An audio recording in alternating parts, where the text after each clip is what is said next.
नमस्कार,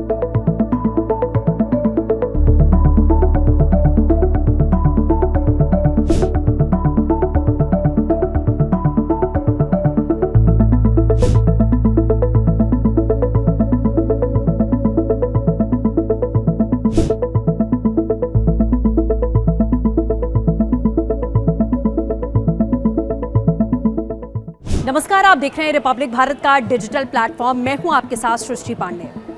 आप तमाम दर्शक जो इस समय हमें देख रहे हैं उनमें से बहुत सारे अभिभावक भी होंगे और बहुत सारे छात्र भी होंगे।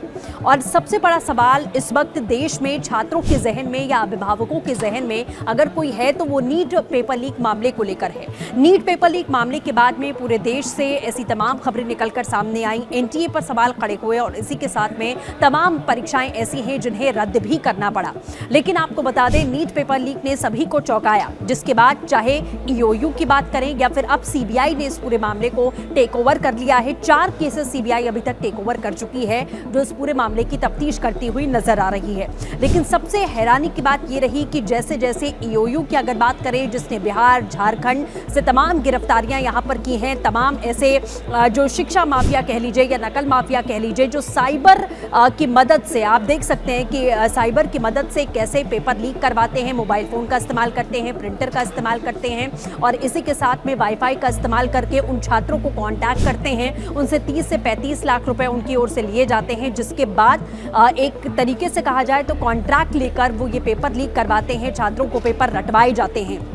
इस तरीके का ये जो नेक्सस है वो चलता हुआ यहाँ पर दिखाई दे रहा है, जिसका भंडाफोड़ यहाँ पर किया गया।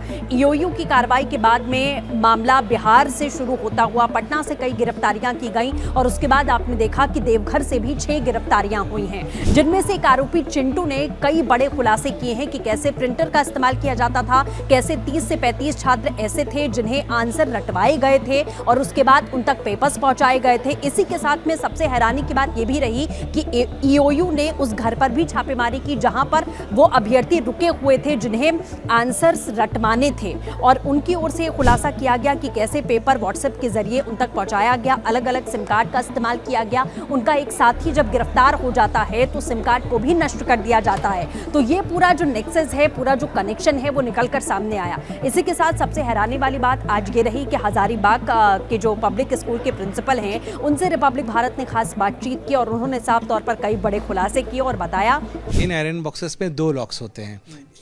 वो दोनों लॉक्स को खोलने के बाद ही ये बक्सा खुलता है।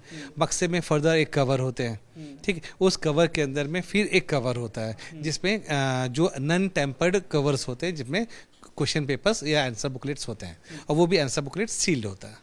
डिजिटल लॉक भी होता है सर? जी, इस बार नीट के एग्जाम में एक डिजिटल लॉक था जिसे स्वयं खुलना था 1/15 में और एक दूसरा लॉक था जिसे कट करने के लिए एनटीए ने एक छोटी सी आरी दे रखी थी बगल में चिपका कर। तो उस आरी से एक को काटना था और दूसरा को डिजिटल लॉक खुलना था। तो सबसे पहले सारे सेंटर सुपरिटेंडेंट्स वेट कर रहे थे कि वो डिजिटल लॉक खुल जाए, फिर हम लोग आगे कुछ करेंगे। लेकिन पूरे कंट्री में ऑलमोस्ट डिजिटल लॉक नहीं खुला। सारे सीएस, सारे ऑब्जर्वर्स, सारे सीसीस एनटीए को कॉल करना शुरू कर दिए कि डिजिटल लॉक नहीं खुला।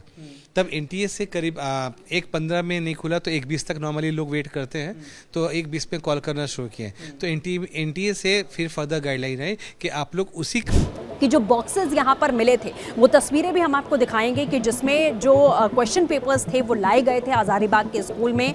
वो बॉक्सेस आप देखिए और कैसे वो जो बक्से हैं वो अलग तरीके के दिखाई दे रहे हैं, यानी कि कुछ संदेह उन बक्सों को देखकर भी होता है कि क्या उन्हें अलग तरीके से दिखाने के लिए, चूंकि उसी से पेपर लीक करवाना था, उनका गठन इस तरीके से ऐसे किया गया था, उनका स्ट्रक्चर ऐसा बनाया गया था। इसी के साथ में प्रिंसिपल की ओर से बताया जाता है कि इस बार एनटीए ने 2 प्रावधान किए थे कि एक डिजिटल लॉक और एक नॉर्मल लॉक, जिसके जरिए 1:15 पे दोपहर पर हर सेंटर पे वो लॉक ऑटोमेटिक खुल जाएंगे।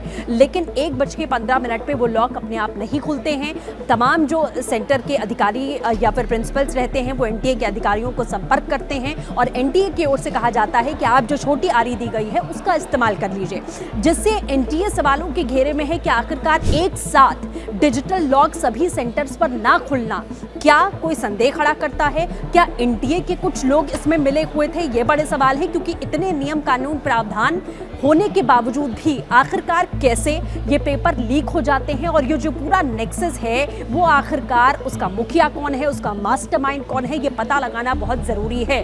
क्योंकि छात्र जो कड़ी मेहनत करते हैं, 18-20 घंटे की पढ़ाई करते हैं, वो भी घुन की तरह इसमें पिसते हुए दिखाई दे रहे हैं, जिन्हें इंसाफ मिलना बहुत ज़रूरी है। हालांकि सरकार इस पूरे मामले को लेकर सख्त है और एक तरीके से देखा जाए तो सीबीआई अब इस मामले की तह तक जाने की कोशिश कर रही है, और एनटीए के अगर कुछ अधिकारी इसमें शामिल थे तो उन पर भी शिकंजा ज़रूर कसा जाएगा। तो आगे क्या कुछ अपडेट होगा इस पूरे मामले में हम आपको बताते रहेंगे। फिलहाल के लिए रिपब्लिक भारत के डिजिटल प्लेटफॉर्म में आज के लिए बस इतना ही, लेकिन तमाम बड़ी खबरों के लिए बने रहिए रिपब्लिक भारत के साथ। नमस्कार।